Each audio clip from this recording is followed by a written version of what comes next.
নবী সাল্লাল্লাহু আলাইহি সাল্লামকে ছোট্টবেলায় জন্মের পরে, শুনতেছেন সবাই, জন্মের পরে মা আমেনার কোলে যখন নবী, তখন আল্লাহ তাআলা ফেরেশতাদেরকে পাঠাইছে, ফেরেশতারা আমেনার কোল থেকে আমার বন্ধুকে একটু উঠায় আনো, বন্ধুরে কোলের থেকে আনো।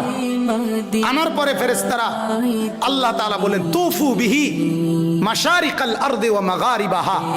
আহা, আল্লাহ তাআলা বলেন ফেরেশতারা পূর্ব থেকে পশ্চিম পর্যন্ত দিক দিগন্তে চতুর্দিকের সৃষ্টি জগতে আমার বন্ধুকে একটু ঘুরাও, আর আমার সমস্ত সৃষ্টি মাখলুকাতকে বলো যে তোমরা সবাই বন্ধুকে দেখো। বন্ধু আমি কেমন বানাইলাম, বন্ধু আমি কেমন বানাইলাম। আল্লাহ বলছে ফেরেশতাদেরকে ওই আসমানকে বলো, এই আসমান দেখো মাওলা তার বন্ধুকে কেমন বানাইছেন, দেখো না, নাকটা দেখো, চোখটা দেখো, কান দেখো, হাত দেখো। ছোট বাচ্চা জন্ম নিলে মানুষ সবাই কোলে নিয়ে দেখায় না, দেখলেই মানুষ একবারে তার বাবার মতো, ঠিক না, একবারে তার মার মতো, আরে নাকটাতে পুরো তার নানির মতো, ঠিক না, কানটাতে একবারে তার বড় ভাইয়ের মতো, বলে কি না, আমার বাচ্চাকে দেখে কিনা। রব্বুল আলামিন বলে ফেরেশতারা আমার কায়নাতকে দেখাও, আমার সৃষ্টিকে দেখাও যে বন্ধু আমি কেমন বানাই, কেমন সুন্দর করে বানাই।